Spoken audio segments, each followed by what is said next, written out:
한번 해석을 해보십시오. 제가 숫자로 문제를 내보겠습니다. 9988234 어떻게 해석하면 될까요? 99세까지 팔팔하게 살다가 2, 3일 아프고 주님 나라 가는 거죠. 그런데요, 이게 바뀌었답니다. 어떻게 바뀌었냐면 9988231로 바뀌었대요. 한번 해석해 보시겠습니까?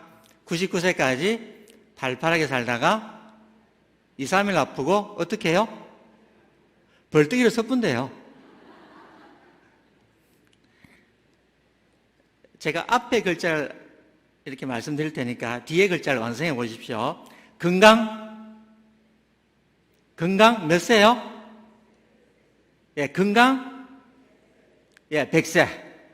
골골 네. 제 말 안 들리세요? 골골 몇 세요? 골골 100세입니다. 건강도 100세고 골골도 100세입니다. 그러면 건강에도 100살까지 살고 골골에도 100살까지 사는데 그러면 도대체 어야라고요?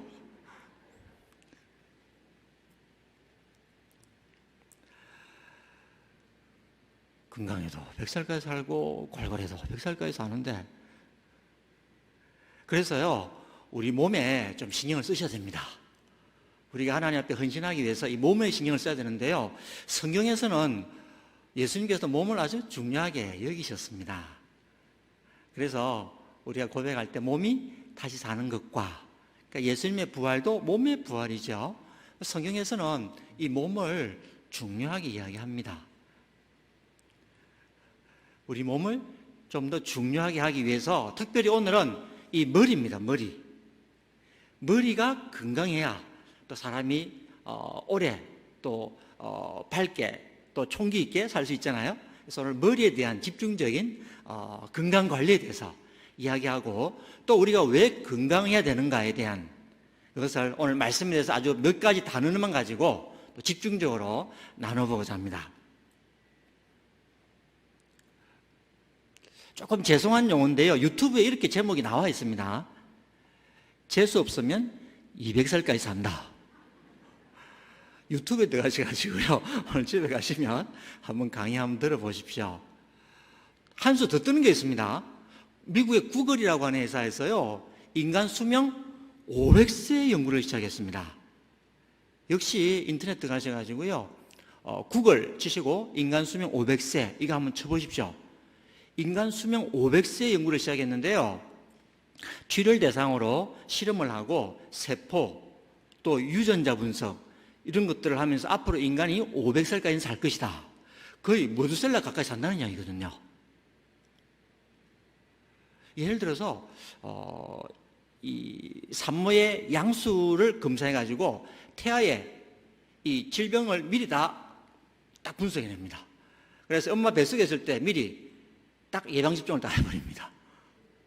아이가 태어나잖아요? 그러면, 그렇죠. 요즘 보험도 이제 120세로 가는 거 알고 계시죠? 왜? 제가 사회복지를 공부했기 때문에, 제가 실습하러 갔던 곳에, 102살 된 할머니가 계셨거든요. 건강하시더라고요.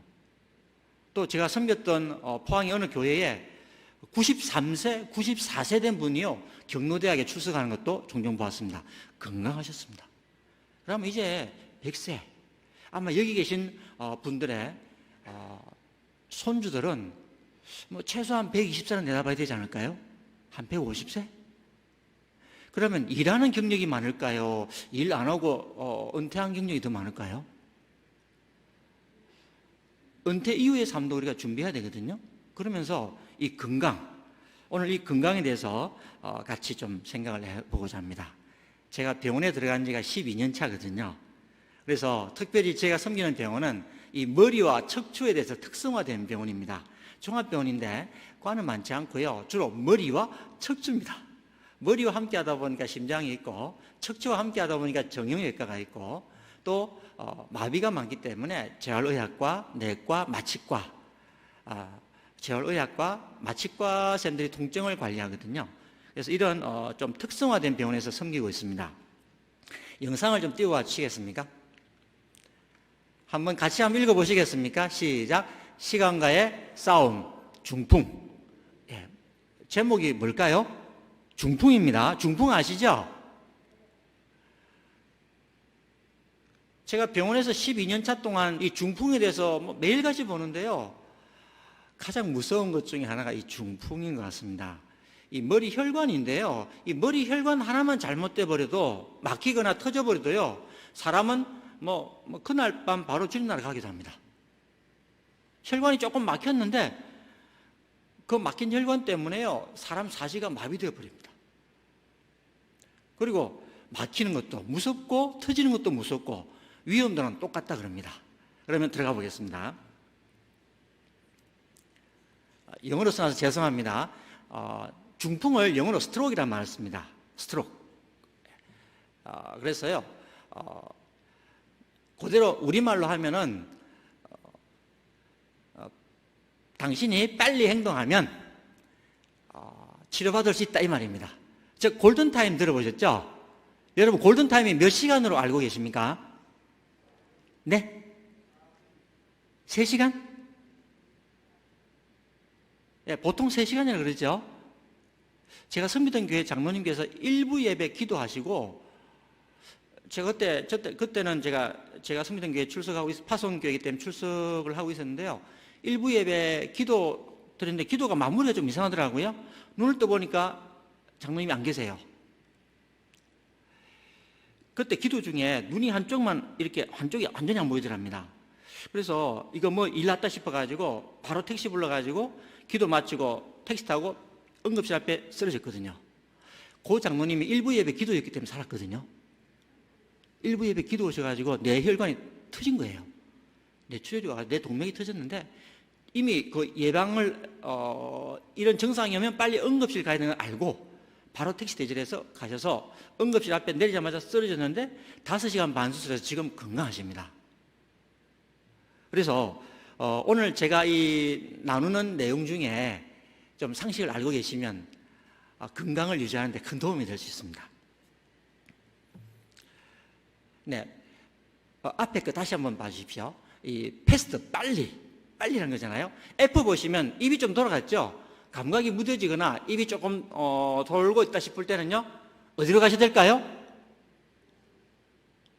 제가 이야기하면 어디로 가세요 하면 응급실로 가고 대답하시면 됩니다. 입에 감각이 둔하거나 입이 돌아갈 때 어디로 가시라고요? 응급실. 근데 아무 응급실로 가면 안 되고요. 머리 수술하시는 분 응급실 가셔야 됩니다. 안동에는 어디가 있습니까? 아마 성소병원 뇌 수술 됩니까? 안동병원 되죠? 빨리 이렇게 가셔야 된다는 이야기입니다. 어디로 가라고요? 응급실. 그 다음에 갑자기 같은 팔다리가 힘이 없습니다. 팔이 툭 떨어집니다. 어디로 가시라고요? 응급실로. 아유, 훌륭하십니다. 네. 그 다음에, 예. 갑자기 혀가 감각이 둔해지거나 말이 어눌해질 때, 흉설 수술하는 것 같이 느껴질 때 어디로 가시라고요? 응급실. 예, 오늘의 핵심이 이겁니다. 그러면 타임은 빨리, 미국 같은 경우는 911이니까 우리나라는 몇 번이죠? 119. 사람이 급성으로 문제가 오면 119 생각이 날까요? 대부분의 사람들과 이야기를 나누니까요, 이 119가 생각이 잘 안 난대요. 그래서 평소에 이렇게 그냥 한번 연습 삼아서 내가 급한 일이 있다 생각하고 한번 연습 삼아서 119라고 한번 연습 삼아 눌러보는 것도 괜찮습니다. 이게 급할 때는요, 생각이 잘 안 나기 때문에 옆에 분에게 빨리 도움을 요청하거나 빨리 구급차를 불러달라고 요청하는 것도 좋은 방법이 될 수 있겠습니다. 다음 사진요. 검은 것과 하얀 것이 있는데 이 차이를 혹시 아시겠습니까? 하얀 거는 뇌출혈입니다. 혈관이 터져서 피가 나오는 겁니다. 검은 거는요, 혈관이 막혀가지고 혈액순환이 안 돼서 새카매진 겁니다. 표가 나시죠? 네, 여기 보시면 오른쪽이 뇌출혈이고요, 하얗죠?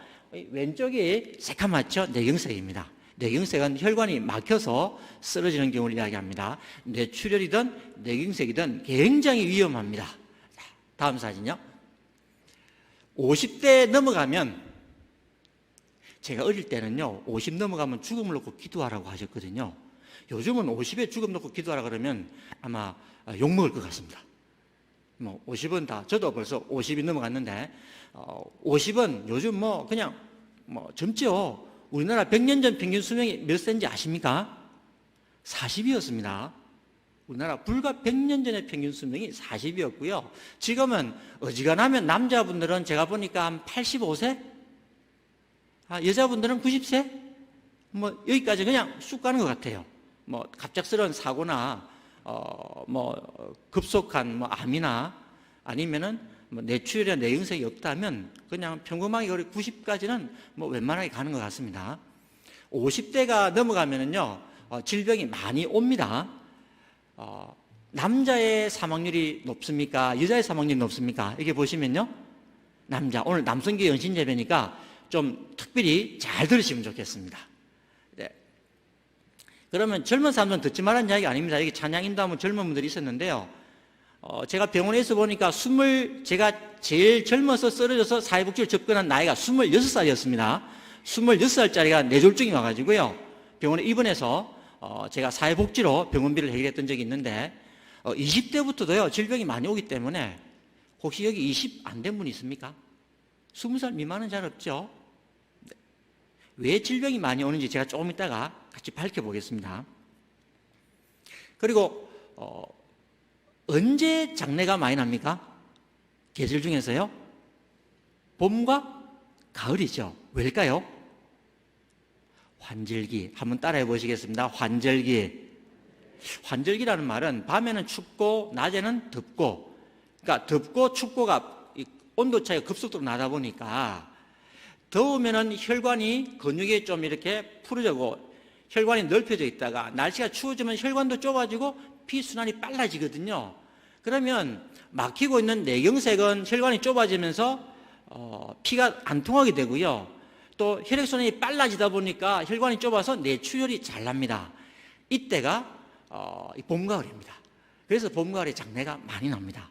급성 심근경색이나 뇌출혈, 뇌경색이 봄, 가을에 많이 오는 이유가 뭐 때문에요? 기온 차이 때문에 그렇습니다. 그래서 고혈압이나 당뇨, 고지혈증 또는 심장이 약한 분들은 몸을 항상 따뜻하게 하셔야 됩니다. 그러면 여름에도 쓰러지는 경우가 종종 있는데 왜일까요? 여름에는 에어컨입니다. 에어컨을 너무 춥게 하시면 안 됩니다. 이것도 건강의 한 상식입니다. 혈압이나 당뇨가 있는 분들은요, 좀 따뜻하게, 좀 덥게 사셔야 됩니다. 동의하십니까? 제가 자꾸 여쭈는 이유는 조실까봐 그런다. 잠오는 시간 되잖아요. 그래서 여름에도 지병이 있으신 분들은 좀 이 마이라든지 위에 걸치는 옷을 꼭 가지고 오시면 좋겠습니다. 예배당도 좀 시원하기 때문에 갑자기 예배드리다가 쓰러질 수 있습니다. 이건 남의 이야기가 아니고 제가 볼 때 65세 이후는요 누구든지 쓰러질 수 있습니다. 건강한 사람조차도 쓰러질 수 있기 때문에 조금 따뜻하게 계시면 좋겠습니다. 항상 어떻게 사시라고요? 따뜻하게. 감사합니다. 연간 10만 명 사망하는 게 뇌졸중입니다.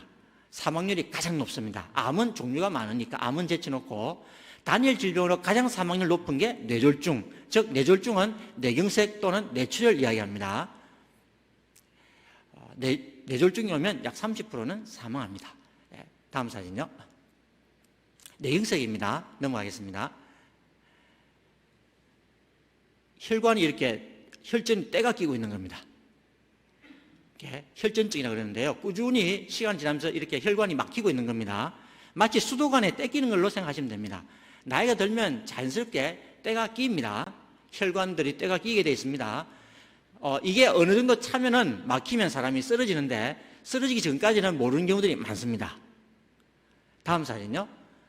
이거는 색전증이라 해가지고 피가 나빠가지고 갑자기 혈관이 막히고 있는 겁니다. 급성으로 오는 경우를 이야기하죠. 특별히 고지혈증 있는 분들, 당뇨가 있는 분들은 조심할 필요가 있습니다. 다음 사진요. 심장이 약하면 심장 쪽에서 이렇게 심장이 부르르 떨다가 염증이 있을 때 이게 혈전이 생기면서 빡 뿜어올립니다. 뿜어올리면 머리에 가는 혈관에 가서 딱 막아버리면 사람이 쓰러져 버립니다. 이거를 심인성 색전증이라고 이야기합니다. 갑자기 심장이 약해서 혈전을 뿜어올려서 머리에 가는 혈관을 막아서 급속으로 뇌경색이 오는 경우를 이야기합니다. 다음 사진입니다.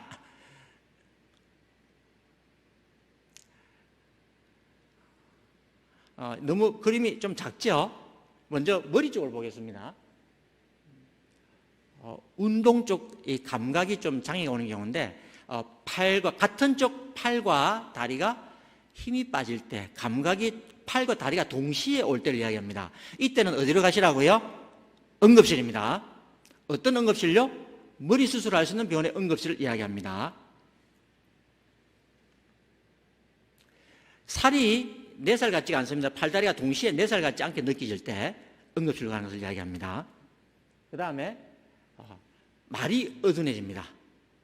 물을 마시는데 물이 그냥 흘러요. 새벽기도 가서 물을 마시는데 새벽기도 마치고 물 마시는데 물이 그냥 집 밖으로 흐릅니다. 입 밖으로. 이거 빨리 응급실 가셔야 됩니다. 뇌경색이 오고 있을 가능성이 있습니다. 그리고요, 눈이 갑자기 한쪽이 안 보이는 게 좀 지속됩니다. 물체가 2-3개로 보이기도 하고요. 한쪽 눈이 갑자기 이상할 때에 순간이 아니라 조금 지속될 때를 이야기합니다. 이때는 빨리 응급실로 가셔야 됩니다. 주로 이 머리와 팔다리를 이야기합니다. 그리고 말이 좀 어눌해질 때 혀의 감각이 둔해지거나 또 물이 흐르거나 요 볼태기 한쪽이 감각이 둔해질 때 빨리 어디로 가시라고요? 응급실. 다시 정리해 보겠습니다. 이 오른팔 이렇게 한번 들어보시겠습니까? 예. 자, 눈을 한쪽 가려보시죠. 눈 한쪽이 잘 안 보이거나 물체가 2개로 보이는 게 지속될 때 어디로 가시라고요? 응급실. 예. 또 이 볼태기 한번 만져보시겠어요? 이렇게 살짝 4살 같죠? 예. 요 4살 같아야 되는데 4살 안 같이 왠지 좀 이 마취한 것 같다든지 감각이 둔하다든지 좀 이상한 느낌이 올 때 어디로 가시라고요? 응급실. 그 다음에 혀는 못 만지니까 그냥 두시고요. 혀가 감각이 갑자기 둔해지고 말이 잘 안 나옵니다. 물을 마시면 물이 줄줄 흐릅니다. 어디로 가시라고요? 응급실. 요를 팔을 이렇게 한번 만져보십시오. 4살 맞죠? 이쪽도 4살 맞죠? 근데요, 팔과 같은 쪽의 팔과 다리가 힘이 빠지거나 또 감각이 둔해질 때 어디로 가시라고요? 응급실. 좀 이해가 되십니까? 다시요. 머리를 망치로 때리는 것 같고 사람이 쓰러졌다. 당연히 응급실 가시죠. 다음에 두통약을 먹었는데 한 20-30분 계속 바늘을 찌르는 것 같거나 두통약을 먹어도 호전되지 않을 때 어디로 가죠? 당연히 응급실이고 쓰러지면 당연히 응급실인데 그렇지 않더라도 조금 말씀 전에 제가 같이 우리가 생각해 본 것처럼 이 4살 같지 않고 눈이 한쪽 안 보이는 게 좀 지속되고 그 다음에 물이 흐르고 말이 둔하고 사람이 걸으면요 한쪽으로 쏠리는 경우가 있습니다. 이때는 빨리 응급실 가셔야 됩니다. 부부지간에 같이 걸어 다니다가 똑바로 걷지 못하고 한쪽으로 자꾸 이렇게 쏠리면은요 이런 경우도 빨리 응급실 가실 필요가 있습니다. 어떨 때 응급실 가시는지 좀 이해가 되시죠? 제가 이거를 포항에서는 참 많이 경로대학이나 헌신예배에서 자주 건강특강을 했는데요. 제 이야기 듣고 걸음걸이가 좀 이상해서 빨리 병원에 오셔가지고 머리에 심각한 문제가 발견된 경우도 있었고요. 물 마시다가 새벽기도 갔다 와서 물이 줄줄 흐르니까 빨리 응급실 들어와서 건강이 잘 회복되신 분도 계시고요. 갑자기 눈이 한쪽이 안 보여가지고 이상하더랍니다. 감각이 영 이상하더랍니다. 평소의 감각이 아니더래요. 빨리 와서 오자마자 검사 딱 하고 수술 바로 들어갔습니다. 뭐 그런 경우도 있고요. 팔다리가 갑자기 힘이 빠져서 응급실 들어와서 뇌경색이 오고 있었는데 그날 안 들어오셨으면 반신 불수될 뻔했습니다. 이런 분들이 제법 많이 계셨습니다. 저도 오늘 이 남성교회 헌신예배 드리면서 적어도 40이 넘었다면 이런 증상이 올 때 빨리 응급실 가시면 좋겠습니다. 내 몸이 아니고 내 몸은 그리스도의 것이고요. 우리가 그리스도 몸된 교회를 위하여 헌신해야 될 소중한 몸이기 때문에 우리가 이런 관리를 잘 할 필요가 있습니다. 다음요. 금방 했던 부분입니다. 어지러움이나 심한 두통이 있을 때. 다음요. 그러면 병원에서는 무슨 검사하느냐?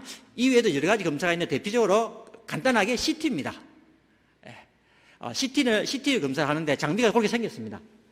이렇게 생겼는데 우리 병원에, 제가 섬기는 병원에 저게 한 10억이 넘거든요. 병원에는요, 장비 하나 들어왔다면 웬만하면 10억, 20억입니다. 그냥 기본입니다. 건물보다도요, 장비가 훨씬 비쌉니다.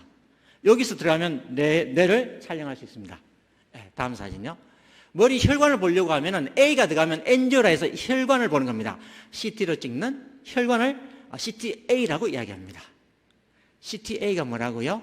머리 혈관을 검사하는 겁니다. 머리와 혈관을 같이 검사하는 게 CTA입니다. 이걸 찍으면 막히고 있는지 터지고 있는지 알 수 있습니다. 잠깐 보겠습니다.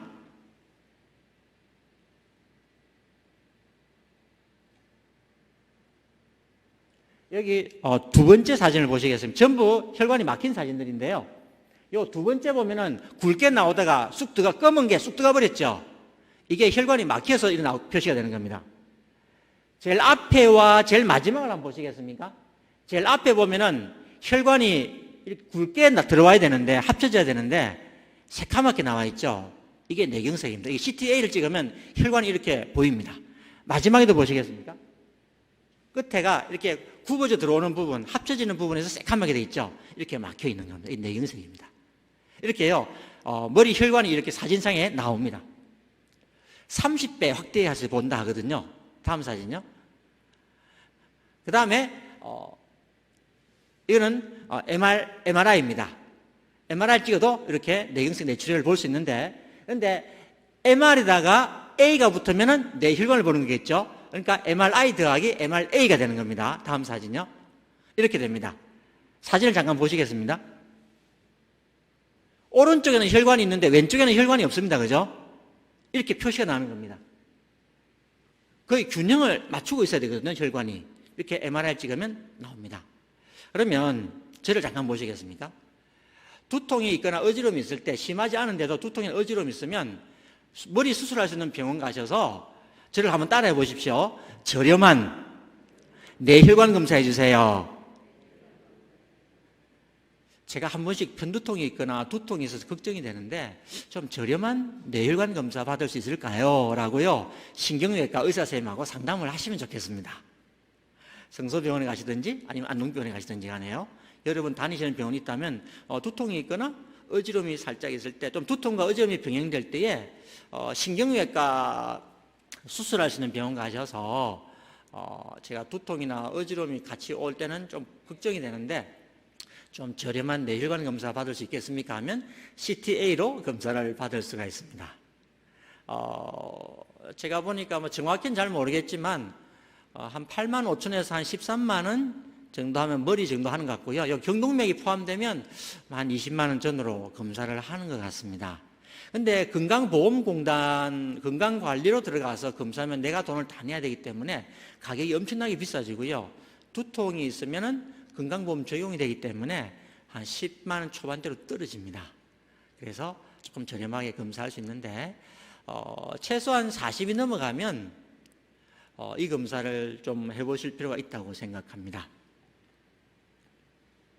네, 다음 사진요. 이건 경동맥입니다. 심장에서 혈관이 4개가 머리로 올라가는데 이 경동맥이 막히면, 이 경동맥이 막히다가 이 떨어져 나가서 가는 혈관 막으면은 급성 뇌경색이 오기 때문에요, 이 경동맥 관리가 굉장히 중요합니다. 이건 그냥 초음파 정도로도 확인할 수 있으니까 이렇게 검사가 필요할 때는 해보시면 될 것 같습니다. 다음 사진요.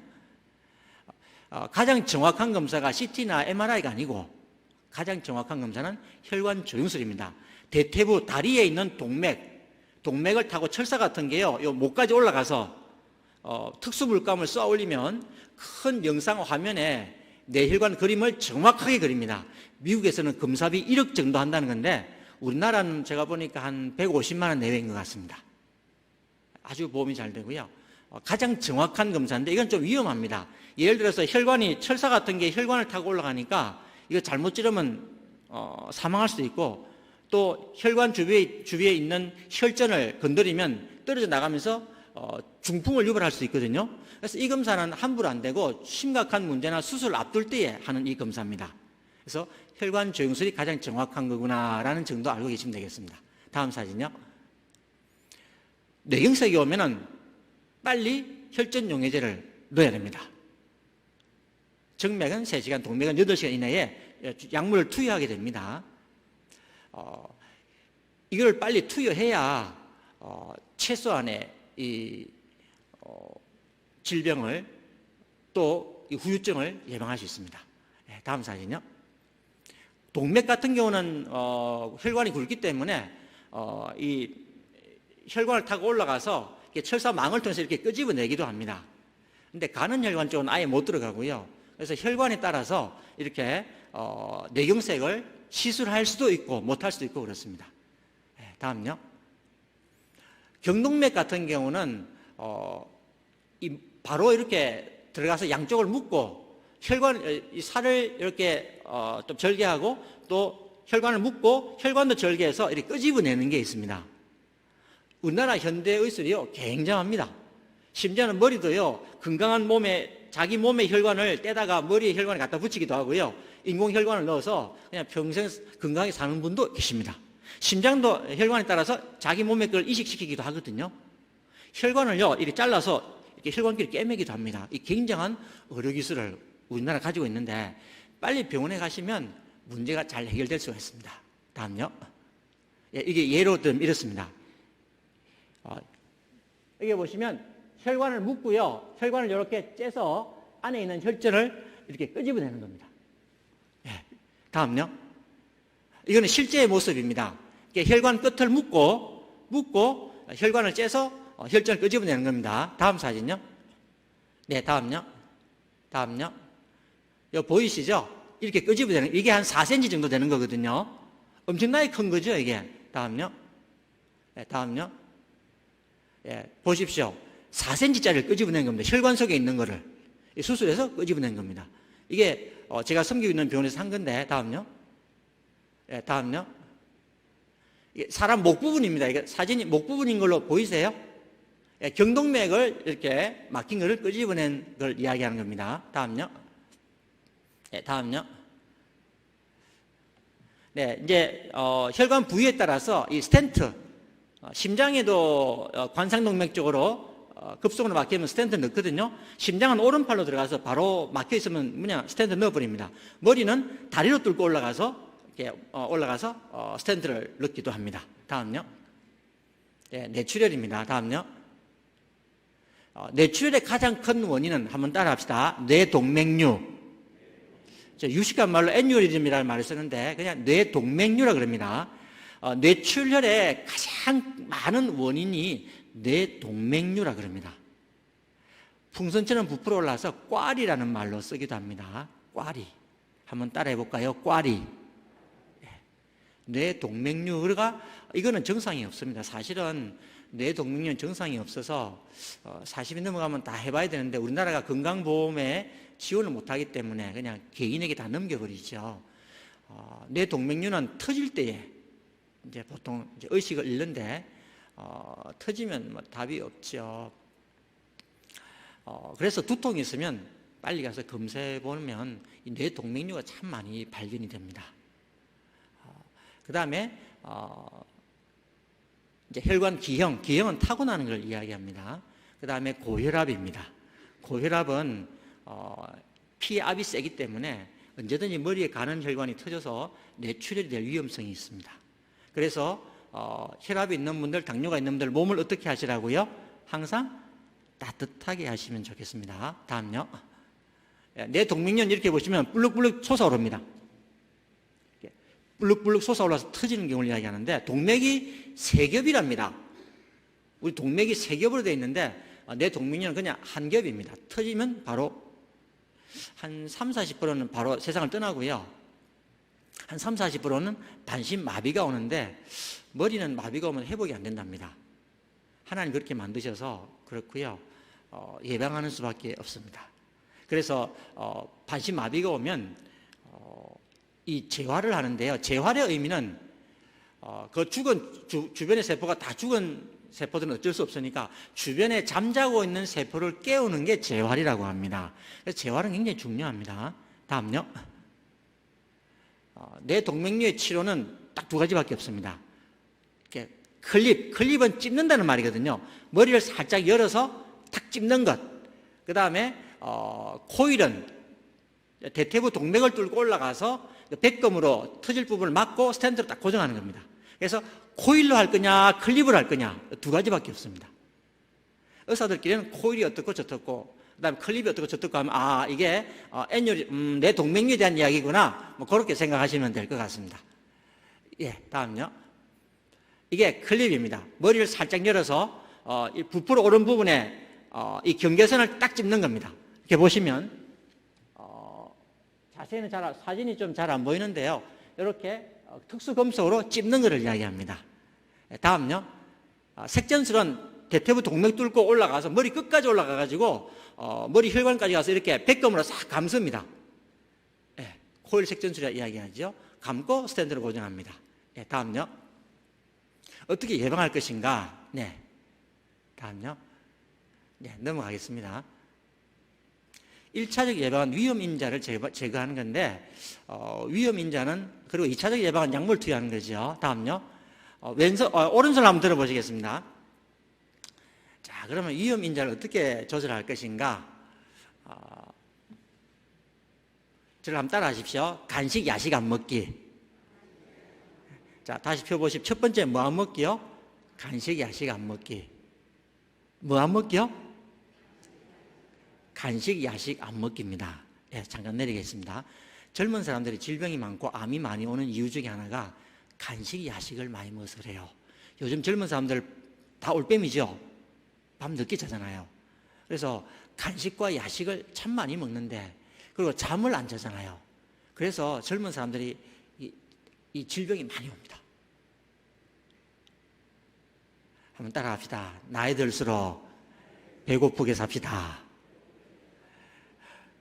실컷 먹으면 빨리 주님 나라갑니다. 그리고요, 제가 가는 헌신 예배 드릴 때마다 부탁을 드리는데 목사님들이 일반인보다 질병률이 높습니다. 왠지 아세요? 신방 때 실컷 드시게 하거든요. 제가 99년도 풀타임 처음 나갔는데 제가 아침 먹고 나서 점심때 7끼를 먹었거든요. 놀라지도 않으시네요. 경상도 말로 죽는 줄 알았습니다. 아침을 먹고 신방으로 나갔는데 점심때까지 7끼를 먹어보십시오. 대신방을 갔는데 대충 차리겠습니까? 밥 조금 먹어도 될까요? 천만의 이야기입니다. 다 먹어야 됩니다. 한번 상상해 보십시오. 아침 먹고 점심때까지 7끼를 먹었다 상상해 보십시오. 이 배가 주먹을 이렇게 펴보시겠습니까? 내 주먹이 위장이 주먹만하다 생각하시면 됩니다. 요런 주먹만한 위장에다가 요만큼만 먹어야 되는데 최소한의 밥 요만큼, 국 요만큼, 반찬 요만큼, 다음에 커피나 바카스까지 요만큼씩 먹었다 생각해 보십시오. 배가 적어도 한 이따만에 안 짓겠어요? 아구까지 찬다는 게 정말 욕까지 차더라고요. 그래, 말 잘못하면 뭐가 이렇게 좀 그렇더라고요. 목사님들이 질병률이 참 많은 이유 중에 하나가 신방 많이 하고 많이 잡수시면은 질병률이 상당히 많습니다. 목사님들 중에 약 15개 넘는 분들이 제법 많이 오셨습니다. 제가 8년 동안 목사님들 한 3,000명 넘게 이렇게 안내를 해봤는데요. 여러분, 약 15개 같으면 한 주먹입니다. 근데 목사님들은요, 약 먹는데 소리 하면 안 돼요. 아파서 안 되고요. 왠 줄 아세요? 한국교회는 목사님 아프면 성도들이 복 못 받는 줄 알고요. 아프면 큰일 납니다. 그래서 목사님들은 약 15개를 드셔도요, 목사님 어디 편찮은 데 있으면 아니요, 건강합니다. 딱 이렇게 이야기합니다. 항상 자신은 건강한 겁니다. 여러분, 목사님께 그런 질문 하지 마세요. 목사님 약 몇 개 드세요? 이런 질문 안 하는 게 예입니다. 목사님 건강하시다는 걸 알고 있는데, 그렇습니다. 신방할 때에 좀 내놓지 마세요. 제가 12년 된 원목에 꼭 부탁하는 겁니다. 대신방 때 그냥 신방만 미지근한 물만 내놓으시고 몸에 좋은 뭐 홍삼도 내놓지 말고요. 그거 말고 그냥 식사나 같이 가볍게 하시고 뭐 식구의 간식 같은 때 뭐 홍삼도 내놓고 뭐 인삼 절편도 내놓고 그때 식사할 때 같이 좀 잡수시더라도 좀 안 내놓으시면 좋겠습니다. 내놓으면 먹어야 되거든요. 저희 수술 잘 하시는 원장님은 일체 간식 못 먹게 합니다. 또 오른손 들어보겠습니다. 첫 번째 뭐 안 먹기 했죠? 간식, 야식 안 먹기. 두 번째는요. 자, 저 따라 합시다. 먹고 안 자기. 먹고 안 자기. 다시 해보게요. 처음에 뭐 안 먹기요? 간식, 야식 안 먹기. 두 번째는요. 먹고 안 자기. 먹었다면 2시간 깨 있어야 됩니다. 가능하면요. 저녁 7시 전에 먹는 거 다 끝내십시오. 그리고 먹고 싶은 거 있으면 식사할 때 같이 드시고요. 먹고 나면은 간식은 안 드시면 좋겠습니다. 그러면 과일도 안 좋습니다. 과일도 식사할 때 같이 드십시오. 그러니까 언제 먹는 게 좋냐 하면 사실은 과일 먹고 반찬 먹고 그 다음에 밥을 이렇게 좀 적게 먹으라고 합니다. 특별히 당뇨가 있으신 분은 탄수화물을 줄여야 되거든요. 또 혈압이 있거나 해도 탄수화물 줄이고 고지혈증도 마찬가지입니다. 밥이 몸에 들어가면 당으로 바뀌거든요. 감자나 고구마도 마찬가지입니다.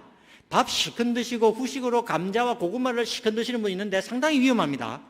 고지혈증이 오거나 당뇨나 고혈압이 올 가능성이 상당히 있습니다. 그래서요, 탄수화물 양을 좀 줄이셔야 됩니다. 그런데 탄수화물 줄이고 배고프게 먹는 건 잘했는데 배고프니까 간식 먹으면 이거 도루묵입니다. 그죠? 이렇게 되는 겁니다. 이해가 되십니까? 먹고 어떻게 하시라고요? 바로 주무시면 안 됩니다. 피곤하면 한숨 자고 먹더라도 먹었다 하면 2시간을 깨 있어야 됩니다. 다음요. 세 번째는 뭐냐 하면요. 손을 또 펴봅시다. 처음에 뭐 안 먹기요? 간식, 야식 안 먹기. 그 다음에요. 먹고 안 자기. 세 번째는 물 많이 마시는데 찬물일까요? 미지근한 물일까요? 어휴, 훌륭하십니다. 위장은요, 찬물을 싫어한대요. 여름에 냉면 맛있죠? 사실은 냉면 별로 안 좋답니다. 위장에. 위장은요, 항상 미지근한 걸 좋아한답니다. 찬 거는 자극적이라서 시원하긴 한데 안 좋습니다. 특별히 고혈압과 당뇨가 있으신 분들, 고지혈증 있는 분들은요, 찬물 자제하셔야 되고요. 요즘 목욕 잘 안 하지만 목욕 가서 온탕과 냉탕을 왔다 갔다 하시면 안 됩니다. 이거 상당히 위험합니다. 그리고 다이어트 한다고 굶었다가 다이어트 끝나자마자 실컷 먹어보는 것. 이 양극을 달리는 사람들은 혈관이 상당히 안 좋다고 합니다. 그래서 약간 빠른 걸음으로 걷는 정도로 운동하시고요. 지병이 드신 분들은 건강한 사람들, 젊은 사람들이야 뭐 빨리 달려도 괜찮고 뭐 냉온탕을 왔다 갔다 해도 괜찮은데 지병이 있거나 특별히 고혈압 아주 위험합니다. 그 다음에 당뇨도 마찬가지고요. 고지혈증 있는 분들 상당히 그냥 꾸준하게 하시는 게 좋지 극과 극을 달리는 음식과 그 다음에 물과 그 다음에 온도, 운동 마찬가지입니다. 안 좋습니다. 예, 그 다음에 마지막으로 네 번째가 햇빛 아래 걷기입니다. 이건 세계 보건국에서 하는 이야기입니다. 다시 손 한번 펴서 복습해 보겠습니다. 처음에 뭐 안 먹기요? 간식, 야식 안 먹기. 두 번째는요, 먹고 안 자기. 세 번째는요, 미지근한 물 많이 마시기. 어느 정도 마시냐면 요즘 의사마다 다르긴 한데 보통은 콩팥에 문제가 없다면 한 1.5리터 정도를 권합니다. 1.5리터 정도. 1.5리터면 큰 PT병 한 병이거든요. 여러분 물을 얼마나 마시는지 PT병 한 병에 생수를 받아놓고 한번 테스트 해보십시오. 내가 몇 미리 정도 마시는지. 근데 물은 적게 먹어도 적응이 되면 괜찮다 그러는데 대체로 물을 좀 한 1.5리터는 마셔주는 게 좋다고 합니다. 그 다음에 네 번째가 뭐 하기요? 햇빛 아래 걷기. 여름에는 시원할 때, 겨울에 따뜻할 때. 다섯 번째가 있습니다. 한번 따라해 보시겠습니까? 숙면 취하기. 깊이 잠들어야 됩니다. 잠이 보약이고요. 깊이 잠들 때 염증을 잡는답니다. 염증 아닌 질병이 있습니까? 암도 염증이고 잇몸도 비염도 눈도 허리도 관절도 그다음에 위장도 간도 대장도 다 염증이잖아요. 그래서요, 만 40이 넘어가면 염증에 좋은 음식을 찾아 먹으랍니다. 염증에 해로운 음식은 자제하시고요.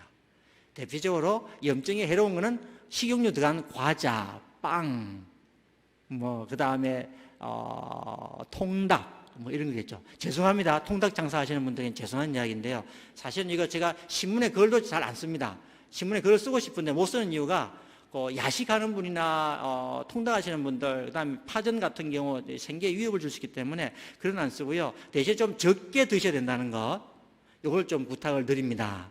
워낙 쓰러지는 분들이 많기 때문에 제가 섬기는 병원의 중환자실은 사람이 아니에요.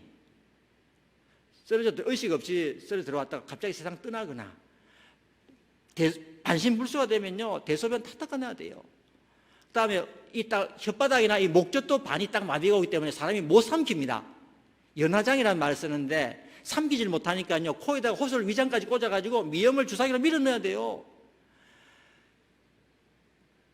대소변 닦아내면요 1년 효자도 없어요. 제가 병원에 있어 보니까 1년은 무슨 1년입니까?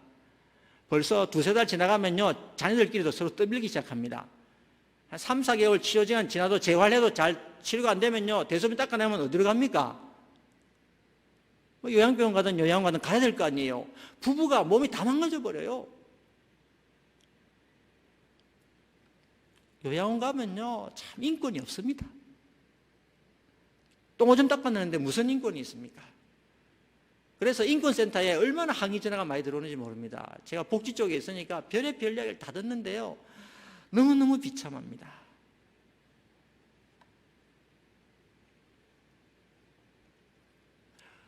그래서 우리가요 몸을 좀 잘 관리해야 됩니다.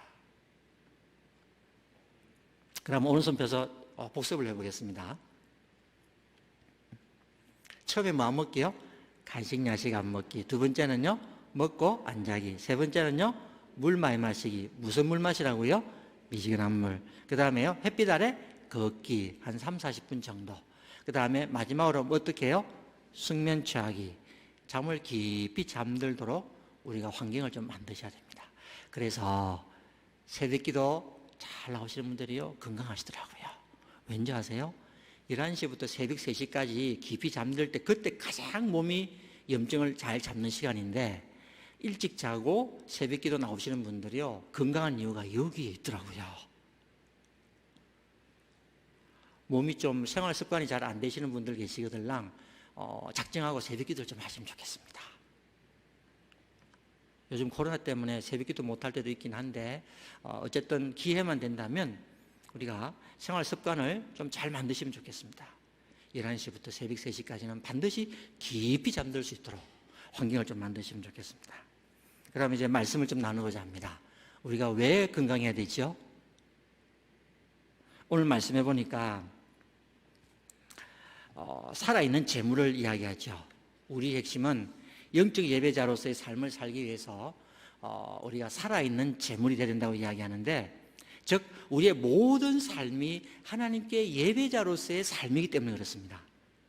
예수님은 모든 삶을 십자가의 사랑으로 그래서 로마서 11장부터 11장까지는 이신칭이 믿음으로 구원받는다고 하는 믿음은 물론 하나님 주신 선물이고요.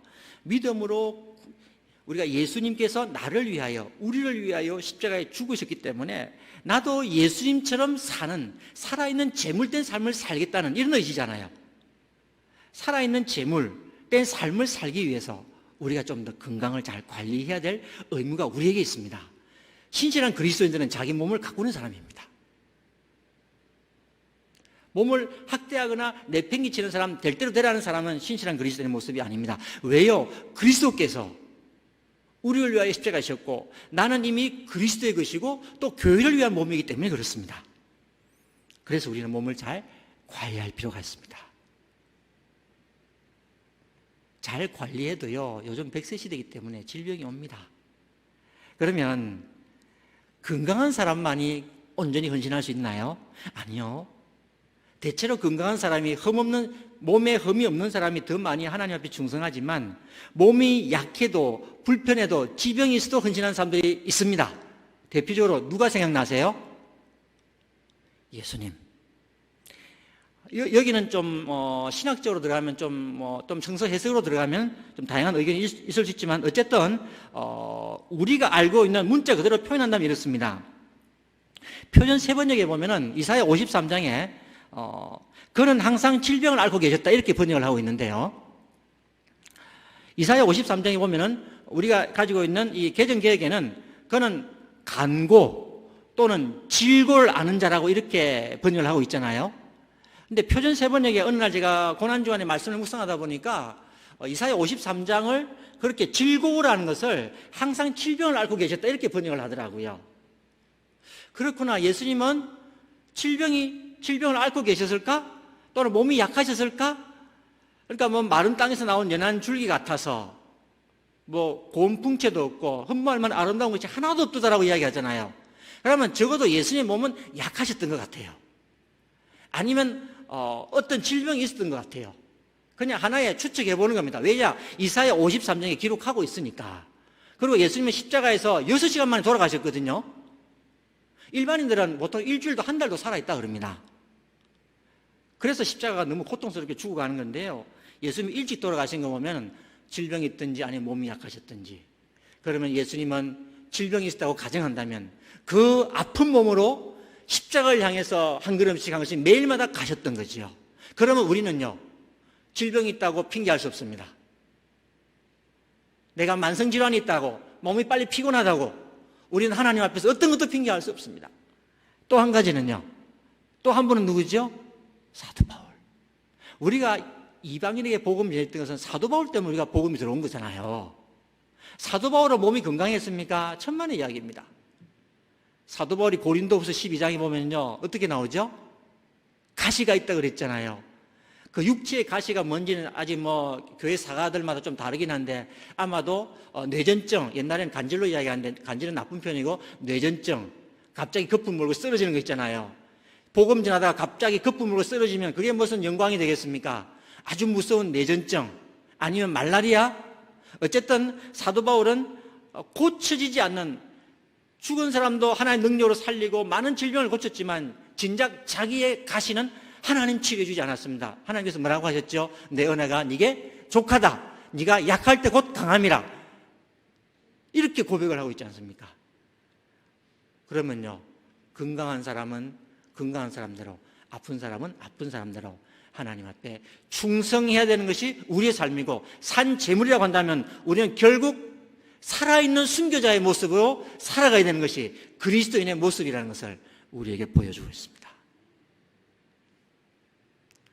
몸을 어떻게 관리하시겠습니까? 한 가지만 하고 말씀을 마무리합니다. 이 세대를 본받지 말라. 이 세대는 많은 것이 있지만 한 가지만 짚어보면요, 이 세대는 내 중심의 세대입니다. 내 감정 중심의 세대입니다. 집단 이기적인 시대가 이 시대의 특징입니다. 그러면요, 내 중심이 아니라 교회 중심이요, 하나님 중심으로 가라는 말씀이잖아요. 내가 보는 것, 생각하는 것, 가슴에 품는 것, 비전, 그리고 내가 말하는 것, 우리의 모든 삶이 예수 그리스도로 가득 채워지는 우리 서부교회 성도님들, 그리고 남선교회 모든 회원들 되시기 바랍니다. 기도하겠습니다.